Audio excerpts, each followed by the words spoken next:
जय हिंद बच्चों। आज हम आपके लिए लेकर आए हैं जो 16 फरवरी में प्रथम पाली में पूछे गए जो प्रश्न होंगे उसमें से आपका क्वेश्चन इससे जरूर आएगा। तो ये आपके लिए बहुत ही खास होंगे।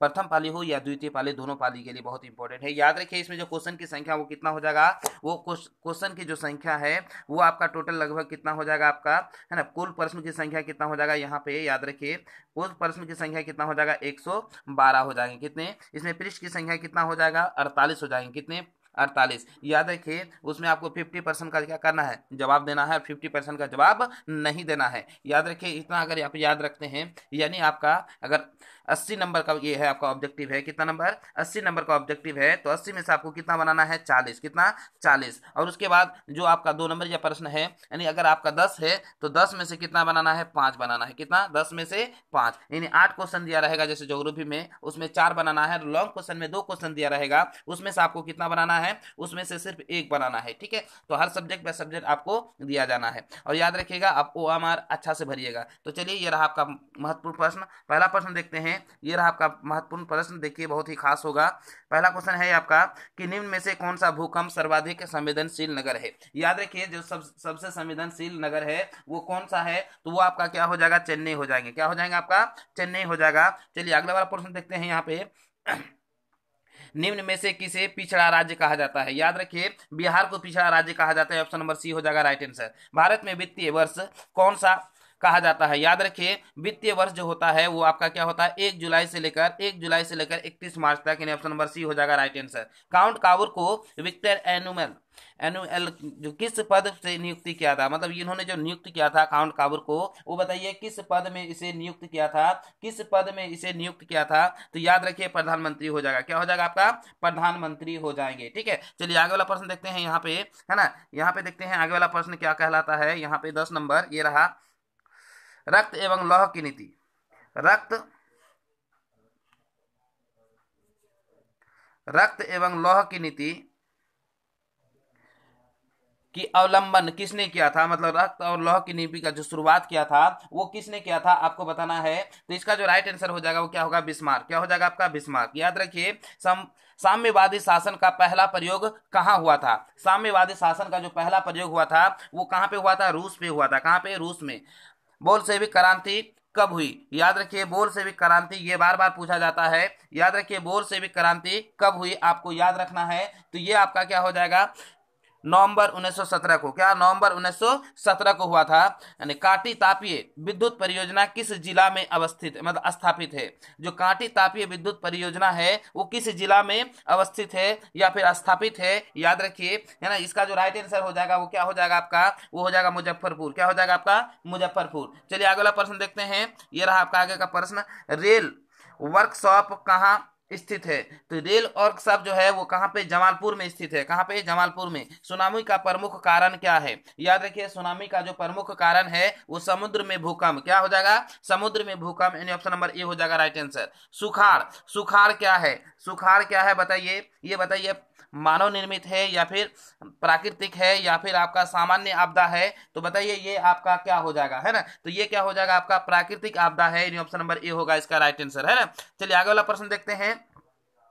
पंजाब में भूमि निम्नीकरण का मुख्य कारण है। पंजाब में जो है भूमि जो निम्नीकरण है उसका मुख्य कारण क्या है। याद रखिए, यहाँ पे सिंचाई अधिक हो जाएगा। क्या हो जाएगा, यहाँ पे जो निम्नीकरण हो जाता है तो अधिक सिंचाई के कारण होता है। ऑप्शन नंबर डी होगा राइट आंसर। मानव शरीर में जल की मात्रा होती है, मानव शरीर में जल की मात्रा कितनी होती है। तो याद रखिए, 65% होता है। कितना, 65%। निम्न जीवों में कौन सा केवल भारत में पाया जाता है। निम्न जीवों में कौन सा जो है सिर्फ भारत में पाया जाता है। याद रखिए, डॉल्फिन हो जाएगा। क्या हो जाएगा आपका, डॉल्फिन। चलिए आगे वाला प्रश्न देखते हैं।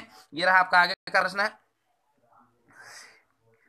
देखिए ये वाला प्रश्न, देखिए बड़ा इंपॉर्टेंट है। भारत में किस प्रकार की शासन प्रणाली है। भारत में जो है किस प्रकार की शासन प्रणाली है। याद रखिए, संघीय और संसदीय। क्या हो जाएगा, संघीय और संसदीय। ऑप्शन नंबर बी होगा राइट आंसर। भूस्खलन है, जो भूस्खलन है वो क्या है, प्राकृतिक आपदा है या मानवीय आपदा है, सामान्य आपदा है, इनमें से कोई नहीं। याद रखिए, इसका जो क्या हो जाएगा, प्राकृतिक आपदा है ना। यानी इसका भूमि का जो धंसना होता है ये प्राकृतिक आपदा होता है। महासागर तल के कंपन का परिणाम होता है। जहां महासागर जो तल जो है कंपन होता है तो क्या होता है, सुनामी आती है। क्या आती है, सुनामी आती है। चलिए आगे वाला प्रश्न देखते हैं। पृथ्वी की सतह पर सर्वप्रथम पहुंचने वाला भूकंप तरंग है, मतलब सब सर्वप्रथम जो भूकंप तरंग पहुंचता है वो आपका क्या कहलाता है ना, तो उसे आपको बताना है। जैसे कोई पृथ्वी की सतह पर सर्वप्रथम पहुंचने वाला भूकंप तरंग है, मतलब सबसे पहले जगह पहुंचता है उसे हम क्या कहते हैं, उसे हम पी तरंग कहते हैं। क्या कहते हैं, पी तरंग। ऑप्शन नंबर ए होगा राइट आंसर।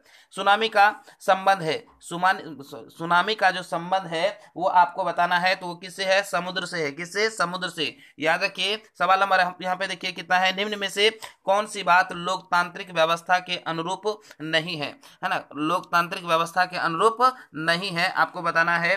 तो क्या हो जाएगा, लोकतांत्रिक यानी आपका सबके हितों में नहीं है, तो ये हो जाएगा बहुसंख्यकों का शासन, यानी ऑप्शन नंबर डी हो जाएगा इसका राइट आंसर, है ना। मतलब बहुसंख्यक है, इसका मतलब ये नहीं कि आप ही शासन कर सकते हैं, ये लोकतंत्र में नहीं शोभा देता है। लोकतंत्र की सफलता निर्भर करती है, लोकतंत्र की जो सफलता है वो निर्भर करती है नागरिकों की विवेकपूर्ण, है ना, सहभागिता पर। कहां पर, नागरिकों की विवेकपूर्ण सहभागिता पर। ऑप्शन नंबर सी होगा राइट आंसर। क्षेत्रवाद की भावना का एक कुपरिणाम है, क्षेत्रवाद का जो भावना का है इसका एक कुपरिणाम क्या है आपका, अलगाववाद। क्या हो जाएगा, अलगाववाद। चलिए आगे वाला प्रश्न देखते हैं। कोयला है, कोयला बताइए क्या है, नवीकरणीय, अनवीकरणीय या फिर जैव संसाधन या इनमें से कोई नहीं, है ना। कोयला जो है आपका वो क्या हो जाएगा आपका, अनवीकरणीय, क्योंकि वह वस्तु जिसको एक बार उपयोग करने के बाद वो समाप्त हो जाता है तो वो क्या हो जाता है, अनवीकरणीय। और जिसको बार बार उपयोग कर सकते हैं तो वो क्या हो जाएगा, नवीकरणीय। जैसे सूर्य का प्रकाश, ये समाप्त जल्दी नहीं होगा। चलिए आगे वाला प्रश्न देखते हैं। कोयला है ना, ये तो बता दिए। उपभोक्ता अधिकार दिवस कब मनाया जाता है, उपभोक्ता अधिकार दिवस कब मनाया जाता है, याद रखिए ये हमारा क्या हो जाएगा, 15 मार्च हो जाएगा। क्या हो जाएगा, 15 मार्च। वैश्वीकरण के मुख्य अंग कितने हैं, वैश्वीकरण के जो मुख्य अंग है वो कितने हैं, 4 हैं। कितने हैं आपका, 4 हैं। ऑप्शन नंबर क्या हो जाएगा आपका, डी हो जाएगा इसका राइट आंसर, है ना। वैश्वीकरण के जो मुख्य अंग है वो कितने हैं, 4 हैं। चलिए आगे वाला प्रश्न देखते हैं। ये आपका क्या हो जाएगा, कौन सी सेवा गैर सरकारी है, यानी कौन सी सेवा आपका गैर सरकारी है। याद रखिए जैसे सैन्य सेवा आपका है, वित्तीय सेवा, रेल सेवा या फिर मॉल सेवा। तो गैर सरकारी में आपका क्या आ जाएगा, मॉल सेवा आ जाएंगे। क्या आ जाएंगे, मॉल सेवा आ जाएंगे। ठीक है, क्या आ जाएंगे, मॉल सेवा आ जाएंगे। चलिए आगे वाला प्रश्न देखते हैं। भारत की वित्तीय राजधानी के ये हमारा क्या हो जाएगा, मुंबई का। क्या, मुंबई हो जाए, है ना। भारत में कोयला का सर्वप्रमुख उत्पादक राज्य है, तो याद रखिए तो कोयला का सर्वप्रमुख जो उत्पादक राज्य है वो हमारा झारखंड हो जाएंगे। क्या हो जाएंगे आपका, झारखंड, है ना। तो चलिए आगे वाला प्रश्न देखते हैं। ये रहा आपका 38 नंबर, है ना। ये आपका लास्ट प्रश्न है। भारत का प्रथम लौह इस्पात उत्पादक उद्योग है, तो यहाँ पे याद रखिए वो आपका क्या हो जाएगा, टाटा लौह इस्पात कंपनी। क्या हो जाएगा, टाटा लौह इस्पात कंपनी। ये रहा आपका महत्वपूर्ण प्रश्न। कुछ बताइए इसमें से आपका कितना सही हो पाया या नहीं हो पाया, कमेंट सेक्शन में जरूर बताइएगा। और ये आपके परीक्षा के लिए बहुत ही खास होंगे। तो चलिए अगले वीडियो में फिर मिलते हैं। जय हिंद।